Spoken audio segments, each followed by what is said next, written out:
नमस्कार दोस्तों। पिछली चर्चा में हमने देखा था कि भारत के संविधान का इतिहास और भारतीय स्वतंत्रता संग्राम के इतिहास को एक दूसरे से अलग नहीं किया जा सकता। इसको ऐसे कह लें कि दो ऐसे पेड़ हैं जिनकी जड़ें आपस में गुथी हुई हैं, उनको एक साथ ही पढ़ना पड़ेगा। तो आज हम भारत के संविधान का इतिहास शुरू करते हैं। इसमें भारतीय स्वतंत्रता संग्राम के इतिहास का भी झलक आती रहेगी। उन पहलुओं को अलग नहीं किया जा सकेगा जो बहुत ही अभिन्न रूप से जुड़े हुए हैं। तो इस बात का ध्यान रखा जाएगा कि एकदम इतिहास में भी ना जाया जाए। भारतीय स्वतंत्रता संग्राम का इतिहास जो है वो ओवरलैप ना कर जाए संविधान के इतिहास से। मेन ब्रिटिश सरकार द्वारा जो कानून पारित किए गए थे, हमें उन पे ज़्यादा ध्यान देना होगा। जैसे भारत शासन अधिनियम 1919, 1935, इस तरह से इन पे महत्वपूर्ण रूप से अधिक ध्यान देते हुए हम अपनी चर्चा बढ़ाएंगे और बैकग्राउंड के लिए एक कहानी की तरह स्वतंत्रता संग्राम को भी जानते रहेंगे कि आखिर ऐसी कौन कौन सी परिस्थितियाँ होती रहीं जिनकी वजह से ब्रिटिश सरकार को ये सारे कानून पास करने पड़े। अब हम शुरू करते हैं। सन 1600 ईस्वी में इंग्लैंड की एक कंपनी थी, ईस्ट इंडिया कंपनी। उसने वहाँ की महारानी से चार्टर हासिल कर लिया था। किस बात का? कि यूरोप के बाहर वो व्यापार कर सके। इस चार्टर की एक खासियत थी। चार्टर क्या? इजाज़तनामा। एक इजाज़तनामा था, एक अधिकार पत्र था कि हमें यूरोप के बाहर व्यापार करने दिया जाए। महारानी से उसने ले लिया था कंपनी ने।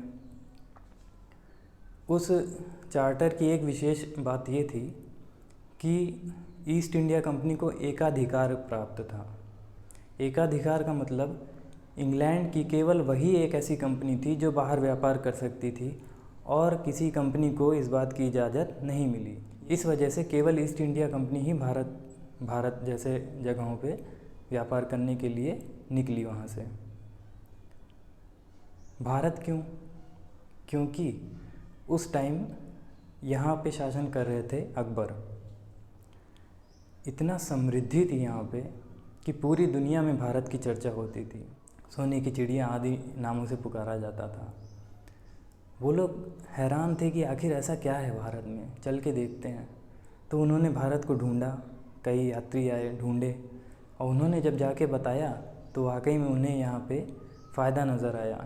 तब उन्होंने चार्टर वगैरह हासिल करके और यहाँ के लिए व्यापार करने के लिए बढ़ चले। परंतु ईस्ट इंडिया कंपनी के सामने एक समस्या उत्पन्न हुई। समस्या क्या थी? महारानी का चार्टर केवल इंग्लैंड की कंपनियों को भारत या इन जगहों पे आने से रोकता था। यूरोप की अन्य कंपनियां वो भारत आ सकती थीं। पुर्तगाली, फ्रांसीसी, ये सारी कंपनियां भी भारत आईं। वो भी ये जानती थी कि यहाँ पे जो चीज़ें मिलती हैं यूरोप की तरफ, उसकी बेहिसाब मांग है। यहाँ से वो सस्ती कीमतों पे ख़रीदते थे, लौंग, इलायची, दालचीनी वगैरह, और वहाँ जाके ऊंची कीमतों पे बेचते थे। बढ़िया मुनाफा होता था।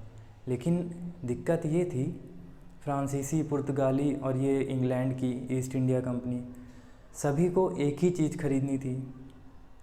अब एक ही चीज़ सभी को खरीदनी थी तो इससे क्या हुआ? संघर्ष उत्पन्न हुआ उनमें। वो आपस में लड़ने लगे, एक दूसरे के जहाज़ डुबोना, उनके माल को नष्ट करना, उन्हें पहुंचने ना देना, ये सारी चीज़ें आम हो गई थी। 1651 ईस्वी में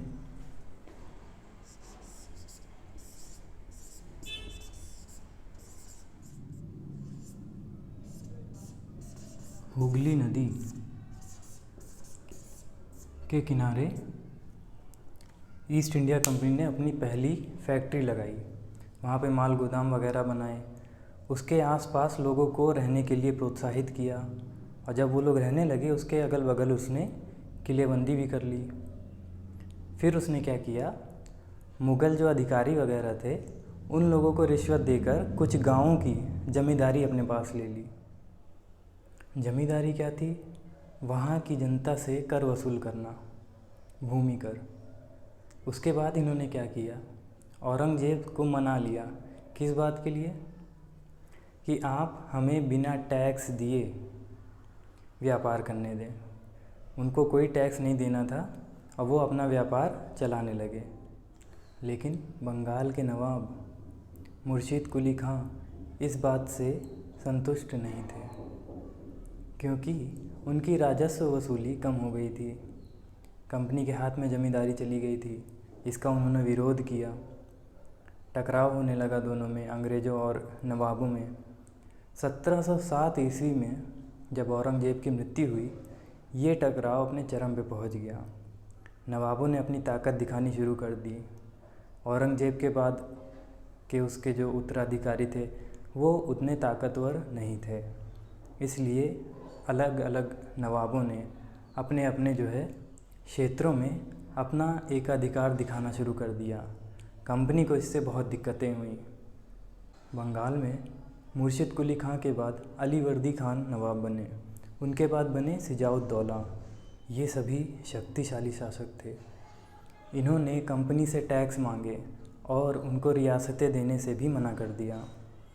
कंपनी भी काफ़ी ताकतवर थी, उसने इनका विरोध किया।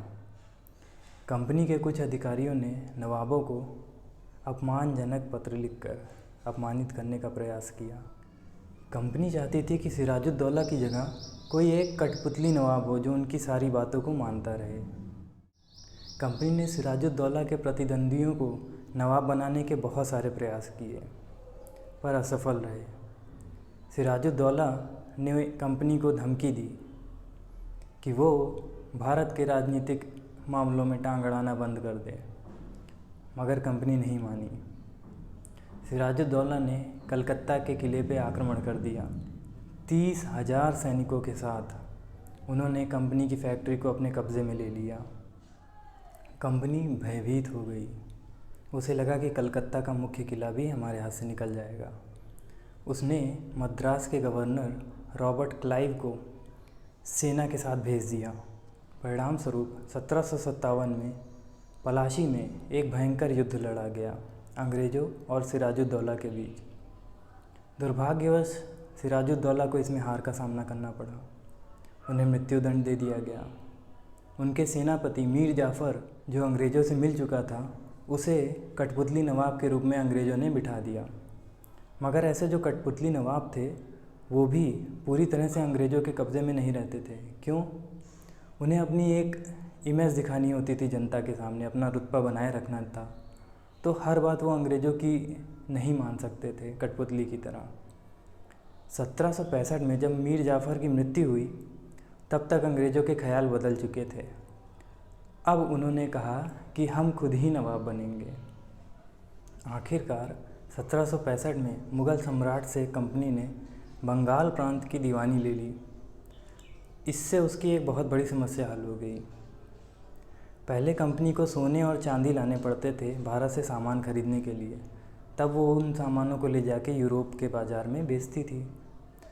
अब जब उसे यहाँ की दीवानी मिल गई, यहीं से वो टैक्स वसूल करती थी और उसी टैक्स के पैसे से भारत से सामान खरीदती थी और उन सामान को यूरोप में बेचती थी।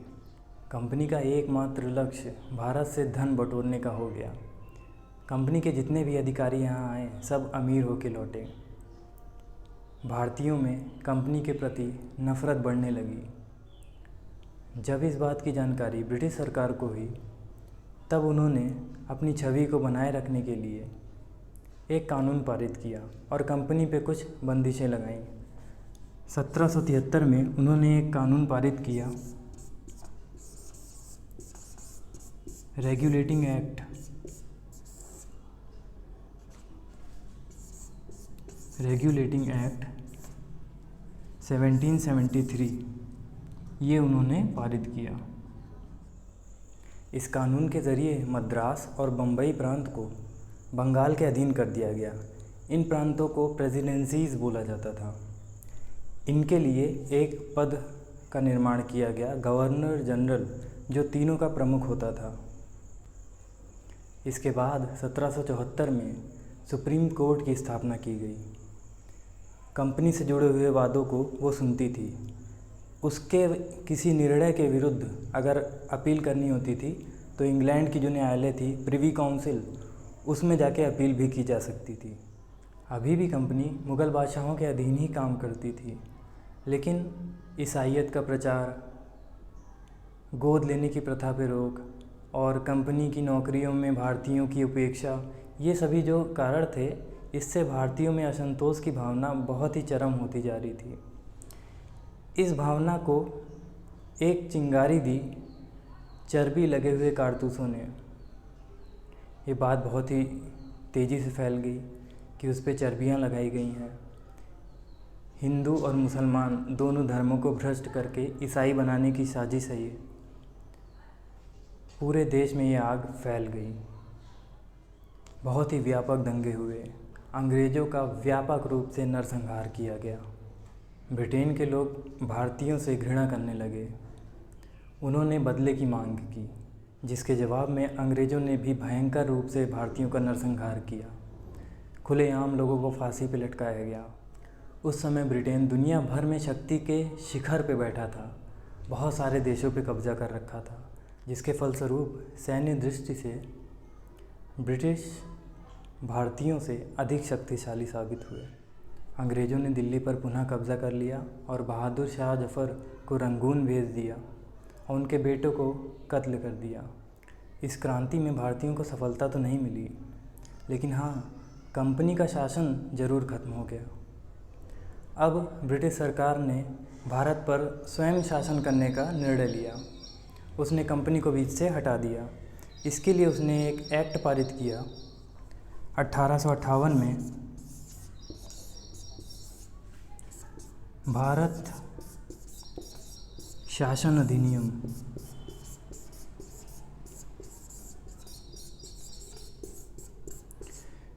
जिसमें ये प्रावधान किया गया कि अब भारत का शासन सीधे महारानी विक्टोरिया के हाथ में चला जाएगा।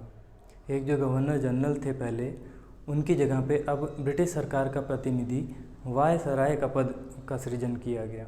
भारत की भूमि पर शासन चलाने के लिए ये ब्रिटिश सरकार द्वारा पारित किया गया पहला अधिनियम था। अब भारत पूर्ण रूप से ब्रिटिश सरकार के अधीन हो चुका था। भारत गुलाम हो चुका था। आगे की चर्चा हम आने वाले वीडियोज़ में करेंगे।